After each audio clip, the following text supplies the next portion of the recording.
Let us try to understand one very important term when we are studying this population growth, that is the carrying capacity.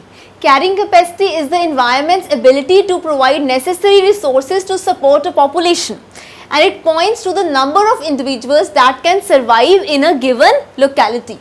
So as I told you earlier also, that there is a certain limit. The resources are going to deplete, because as the population is going to increase, it cannot go on increasing indefinitely. There is a certain limit after which the population size will not increase, and that limit is actually pointing to the number of individuals that can survive in a given locality, because there is some environment's ability to support so, and this is represented by the carrying capacity, which is represented by a constant, that is K. Okay. Supposingly I have to make a graph for this carrying capacity. We will make it in a way like here we have number of individuals, or you can say population size, number of individuals or population size with respect to time. So what is going to happen? In the nature we observe this type of a graph. But if there is no environmental resistance, means the resources are too much and there are no limiting factors, no predators, no competition at all. What is going to happen? We will see a graph like this. Population will go on increasing and go on increasing. But since there is this environmental resistance, due to this environmental resistance, we have a limit to this population increase, and this limit I am going to represent it in form of a horizontal line, which I am going to say it is K, that is the carrying capacity of the environment. But actually the population can fluctuate over this limit, but this is the maximum number of individuals that can be accommodated. This is the limit.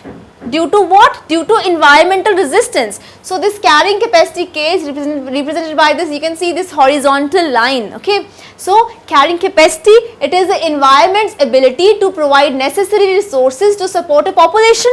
It points to the number of individuals that can survive in a given locality. We represent this carrying capacity by this alphabet, that is K, which is constant. So as I told you, the populations cannot go on increasing indefinitely.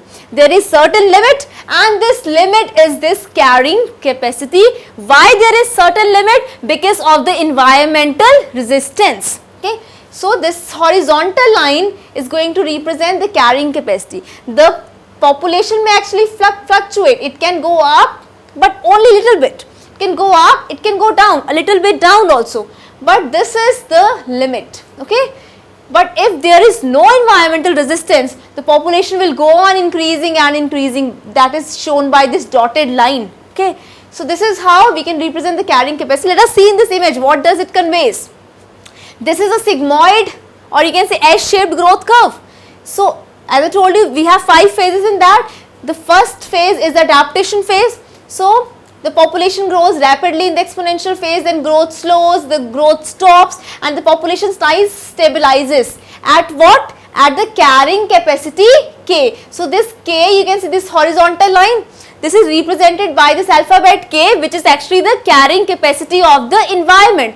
So this population size stabilizes at what? Carrying capacity, that is represented by K. Okay. So let us sum up.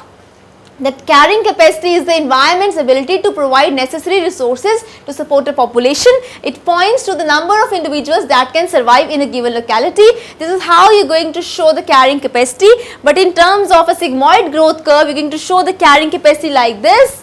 So when the growth stops, the population size stabilizes. This stability is achieved at the carrying capacity, that is K, which is represented by this horizontal line. I hope that this very important term is very clear to you.